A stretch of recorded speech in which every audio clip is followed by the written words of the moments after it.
is Jackie and this story happened some time ago. It all started when my friend Rowena asked me to help her in her Ukay Ukay business.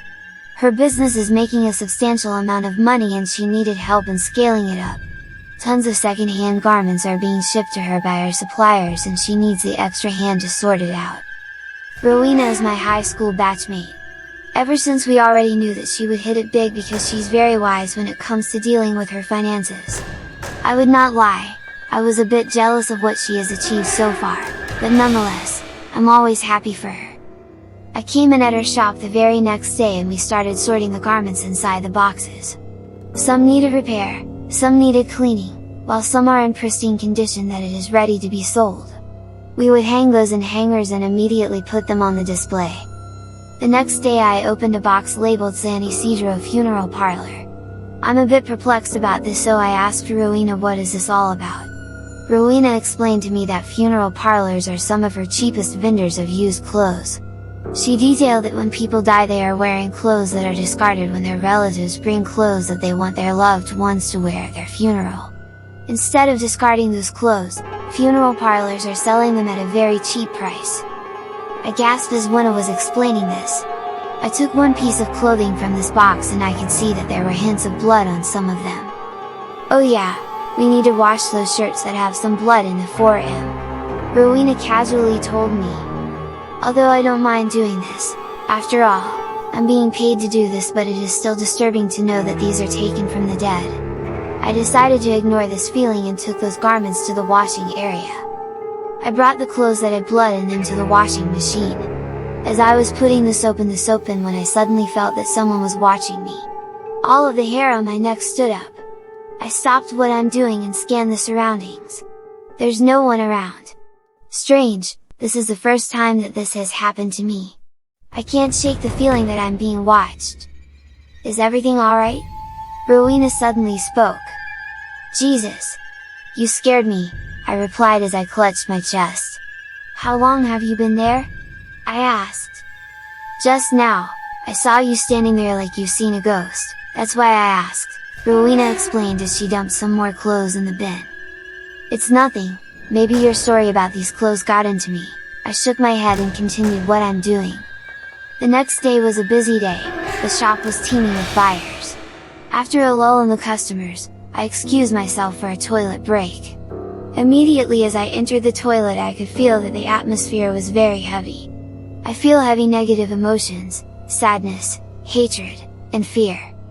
I hesitated for a minute, I thought of going back to the store but decided against it. Because it would be awkward if I asked for a toilet break again later. I went inside the toilet and locked the door.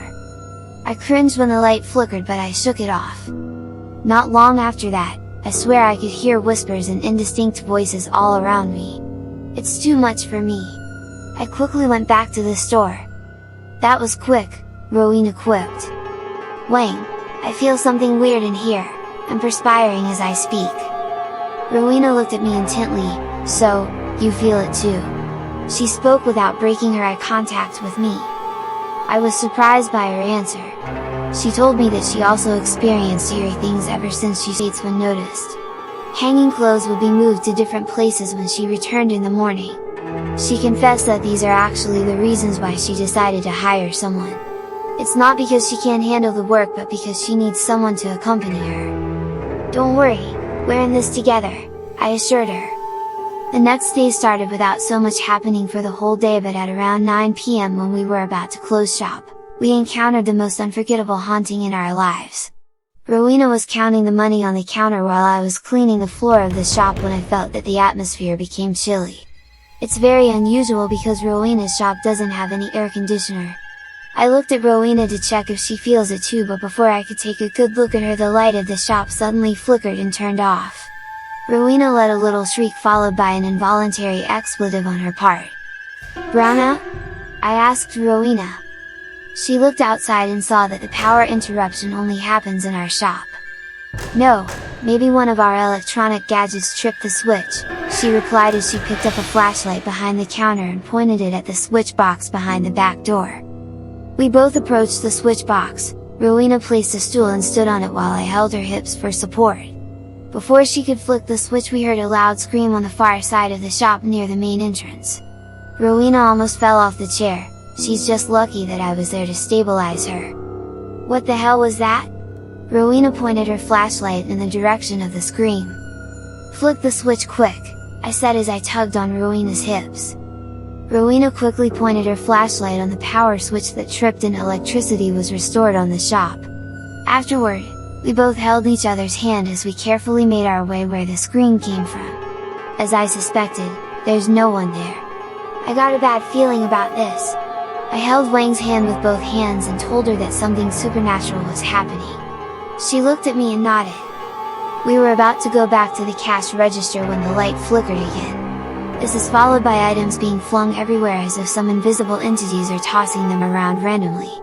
Rowena and I ran towards the cash register and cowered, both of us praying for any saints that we could remember. I could smell a very foul smell emanating from everywhere in the store. Rowena obviously could smell it as well because she vomited and started crying. I can't stand it anymore. I wanted to run, but I can't leave Rowena there all by herself. I slowly stood up and tried to pull Rowena's hand, begging her for us to run outside. That is when I saw Rowena's head suddenly jerked backward as if someone punched her. Blood suddenly oozes out of her nose. This made Rowena scream and cried harder. I don't know what's happening, but whatever it is, it's getting violent. I'm afraid to stay any longer to find out how violent this haunting could be. I used all my force to pull Rowena to the back door. At first, she hesitated, but when another phantom slap landed on her cheek, she ran straight outside, dragging me in the process. When I looked back, pockets of fire started from every corner of the shop. I tried to turn back to put out the fire, but Rowena pulled my hand and shook her head as tears fell from her eyes. We kept running. My friend's Ukay Ukay shop was razed to the ground by the fire. It's a miracle that none of the neighboring shops beside it was damaged. Rowena told me that she promised herself that she won't get involved in that kind of business ever again.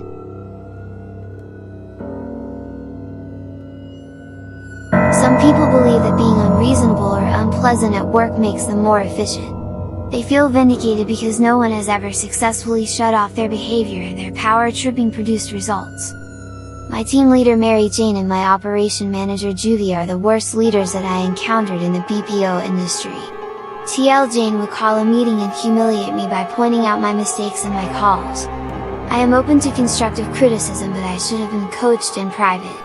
I also presented some work ideas to her to make our calls efficient, and she made those ideas her own. She grabbed all the credits. She presented those ideas to her manager Juvie, and it was applied in our call flow, and she was given a proactive employee badge for it. In addition, I discovered some inconsistencies in our incentive structure. Our vendor clients have been quite generous in the past, and we used to receive monthly bonuses, but we no longer do. Juvie, our manager, might have been spending the money on herself. I hate my TL and my manager. Their ingrained behavior has shaped their personality. To get back to my bosses, I decided to team up with my coworker Jason. He accepted right away since he believed he would be fired soon as well. We intended to scare our two bosses, but the hauntings became far too real for everyone in the office. "What's the game plan, Rudy?" my teammate Jason asked. "We'll put scary stuff in the office," I said softly as we ate our lunch at the pantry. "Let's spend the rest of our time going to the mall and get some props," Jason suggested. Our office is located inside a shopping mall, so we were able to easily buy the materials that we needed. There was a tool outage that was site-wide, so agents were sent home early. TL Jane and OM Juvie went to the mall with other agents that were close to them. Only Jason and I were left in the office, so we were able to execute our plan. It was timely that we were tasked to decorate our bay for the vendor client visit that will happen next month. The theme of the decoration was different Filipino festivals, and we have chosen Aswang Festival that is held in Capiz. Jason dimmed the lights by covering them with a colorful cellophane wrapper. He was also skilled with electrical wiring, so he installed sound and lighting effects. While he was doing that, I made dummies of terrifying monsters such as Manananggal, Aswang, and Capre. Since we enjoyed what we were doing, we did not notice that we worked until midnight. The Capre was placed at the center while the Aswang and the Manananggal were placed on both ends. Jason placed the aswang in the entrance of our bay while the mrnightmare was hanging on the far end. Jason and I got nervous when we saw some dark smoke in our bay. I initially thought that Jason installed it, but he said that he didn't since our office has smoke detectors. We were scared that the sprinklers would be activated, so we traced the source of the smoke. We came near the cubicle pod of our manager Juvie and the smoke was coming from there. I saw a shadow of someone who hid inside the cubicle, so I told Jason to come with me. The smoke had dissipated significantly, and we were ready to enter the cubicle when the emergency door alarm reverberated. The loud sound should only happen if someone opens it and uses it to depart or enter, which is completely forbidden because it was designed for emergency situations only. We heard footsteps approaching us. Our office's security officer was concerned by the loud noise. We were questioned why we were still there at that hour and why we opened the emergency door. I reasoned out about the preparations we were doing for the client visit, and Jason convinced the guard that it was a security alarm glitch since we did not even come near the emergency door. The guard asked us to leave the area, which we did since we were done with the decorations. As we were leaving, the guard came across our decorations and was astonished. He even cursed and brushed his chest with his hand, indicating that he got scared to death. Jason gave me a high five.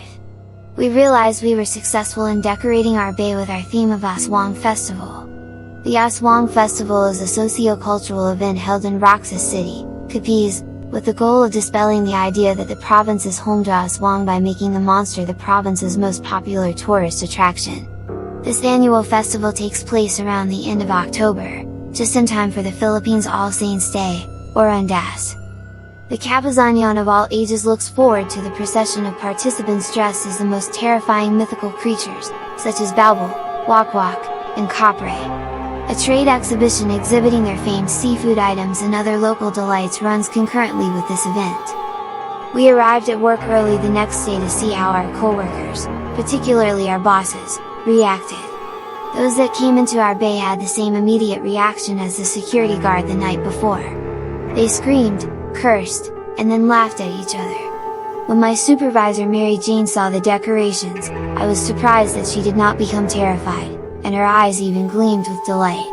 When our manager Juvie arrived, my supervisor took the credit once more as she showed the decorations to her. She impressed the boss so much that she encouraged the other teams to finish decorating their bays as well. Jason looked at me and shook his head because we were never even recognized. I just raised my hand, signaling to him to ignore it. I felt bad that my bosses did not become scared a bit. I almost admitted that we failed in our mission until some paranormal occurrences started. While we were taking calls, when one of my coworkers stood up and screamed after taking in a phantom call.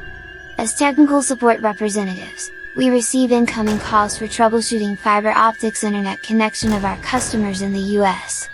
My coworker, who was still shaking, reported that she got a ghost call. No one was speaking on the line, so she started to say her ghost spiel, but a boy screamed at her saying foreign words she did not understand. It frightened her as the boy seemed to be wailing in anguish. TL Mary Jane came near her and asked her to sit down and come back to the phone and to log in. I felt bad about it since she should have let the agent rest for a bit. Before she could take in another call, another coworker shouted again in dread and collapsed to the floor. She seemed to be having a heart attack, so Jason rushed to the clinic to call our company doctor. Since I am a Red Cross volunteer, I performed CPR on her and she was revived.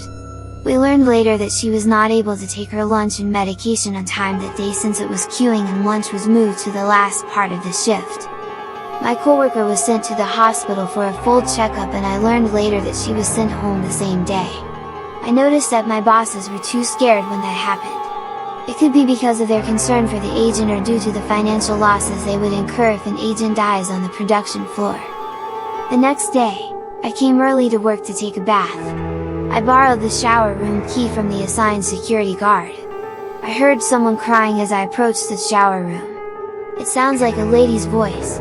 Because it was a men's restroom, I was intrigued, so I checked the nearest toilet and heard the bowl flush.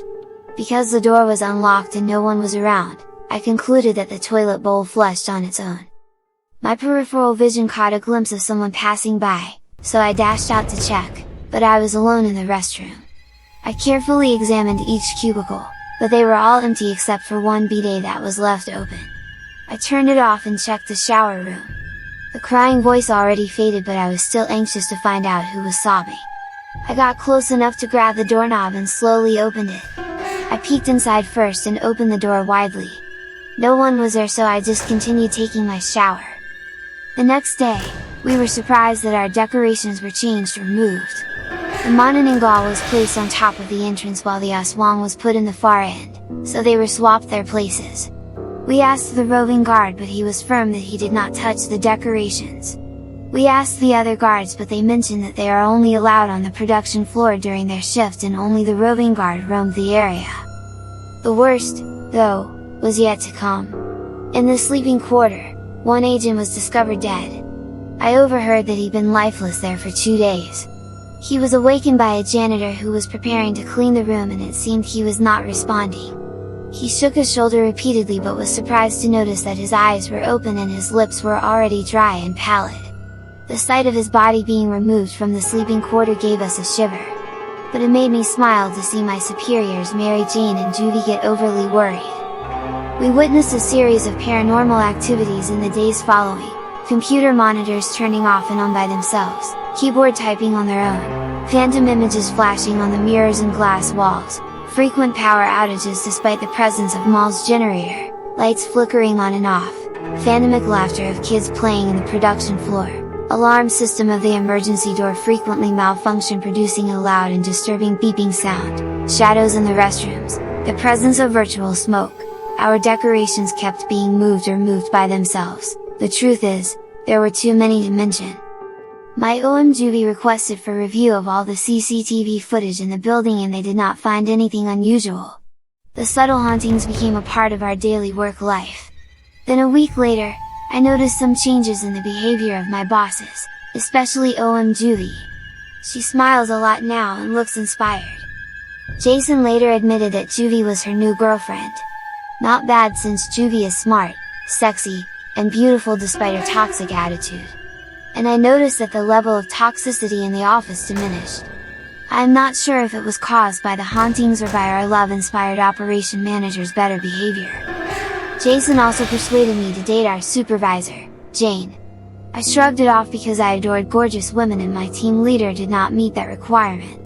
However, now that my supervisor is my girlfriend, my life at work has been a lot easier. We take our lunch together at the pantry and go on a group date with Jason and Juvie. She even assigned me to host the vendor client visit program. The decorations were taken down after the occasion, and the hauntings ceased. I gently hit the brake and gradually moved my still relatively new Kia Picanto on the side of the arrival section of the airport. Wilbert is one of my long-lost high school buddies. He worked in Singapore for a long time. After not hearing from him for ages, I was surprised when he messaged me on my Facebook Messenger and asked for a favor if I could fetch him at the airport and bring him to their ancestral house. I immediately said yes, because we have not heard anything about him for a long time, and I figured that fetching him would be the best way to catch up.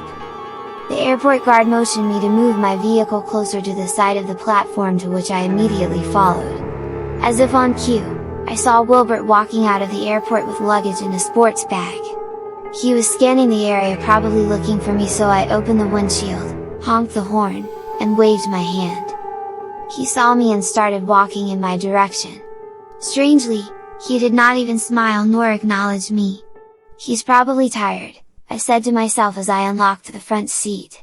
Wilbert grabbed the back seat door handle, which is locked. "Sit here in the front, buddy," I pointed at the front side. He ignored me and just kept on trying to open the back door. "Alright buddy, back door it is," I whispered to myself as I opened the lock on the back door.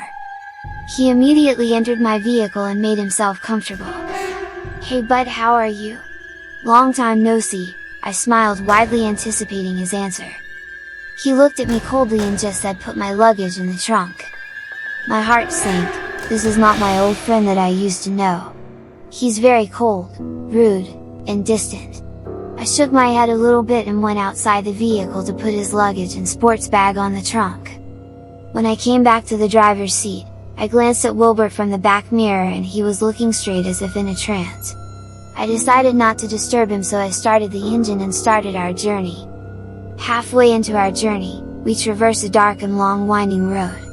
I started to notice that Wilbert was whispering unintelligible words to himself. Not only that, he seemed to be twitching or even convulsing from time to time. I have mixed emotions about what's happening. At first, I was disappointed and felt slighted by my longtime friend's coldness and somewhat rudeness. But now, I'm deeply concerned and, to be frank, afraid.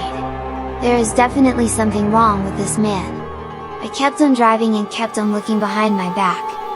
"But are you alright?" I asked Wilbert with concern. Wilbert moved his head and stared at me. This is the first time that he locked his eyes on me. Normally I would be happy, but not this time. This time I was terrified. "There are demons." His mouth gaped wide open even before he finished with his sentence. I would have laughed this off, but when another vehicle passed by us and illuminated the inside of my car, I swear for a moment there I saw a dark figure beside Wilbert. The figure immediately vanished as the light from the other vehicle stopped hitting it. At that point, I almost lost control of the steering wheel. I was shaking and was about to crap myself out of fright when from a distance, I saw an open gasoline station. I swerved the vehicle and entered the gasoline station. Luckily, there are no other vehicles in the vicinity, otherwise I'm sure I will be in an accident because I moved the vehicle with utter disregard for our safety. My tire screeched in front of the lone gas attendant manning the station. The boy jumped out of the way and said something, but I'm too scared to even care to listen to what he just said. When the vehicle stopped, I reached for the handbrake, pulled it, opened the door with haste, and jumped out of the vehicle. I landed on the floor shaking uncontrollably and looked at the bewildered gasoline boy. "Jesus! Sir, what's wrong?" he asked. I pointed at the back of the vehicle. He carefully peeked in the vehicle, scratched his head, and looked at me. He didn't say anything but just looked at me and shrugged his shoulders. I quickly stood up and looked. Wilbert was not there. I couldn't believe it. I squinted my eyes and looked again. He's gone. I ran to the vehicle's door where Wilbert was sitting and tried to open it. But it is still locked. I remembered his luggage. I quickly went to the car panel and popped the trunk open. My jaw dropped as soon as I opened the trunk because his luggage and sports bag were not in there as well. "What's wrong, sir?" the gas attendant inquired. This time his tone is firm. He's demanding an explanation. "I'm sorry, I saw a dark figure beside my friend just a few meters from here. But now even my friend is not here," I explained and pointed at the empty trunk. "See, even his luggage is gone." "My God, sir, please don't scare me. I'm always alone in this station at night." The attendant looked visibly disturbed while he scanned my face. "I'm sorry, I don't know how to explain this to you as well." I touched my forehead. "What's your name?" I said as I shook my head in disbelief at what just happened. "I'm Ray, sir," the attendant answered. "Listen, Ray, I'm Jeffrey, would you mind if I stay here for a while just to wait for my nerves to calm down?" I asked. "No problem, sir, it's nice to have someone to talk to for a change," Ray replied. After a few minutes, the shaking on my muscles stopped and I decided to just go home. I gave Ray 100 pesos as a tip, which he gladly accepted. I hopped on my vehicle and started the engine. My ride home did not have any untoward incident until I passed by a familiar neighborhood near our house. It was still dark, but there were already quite a number of people on the streets. Most of the people in our area need to travel to other cities to work, that's why they have to wake up very early to avoid traffic on their commute. I was quite aware, my body stood up. I panicked and decided to step on the gas, but my engine stalled right in front of the gate of the house. I closed my eyes and took a deep breath. After a few moments, I said, "Alright buddy, this is your stop," after which I popped the back door and the trunk open. I exhaled and opened my eyes. "Goodbye buddy," I whispered as I stepped out of the car to close the back door and trunk. It's strange, I don't feel scared anymore as I look at the old, abandoned, and dilapidated house. I remember this house as Wilbert and I have fond memories here when we prepared for our projects back in our high school days. I smiled as I took a final glance at Wilbert's ancestral house. Later, I learned that Wilbert died from a work-related accident in Singapore a few days before I fetched him at the airport.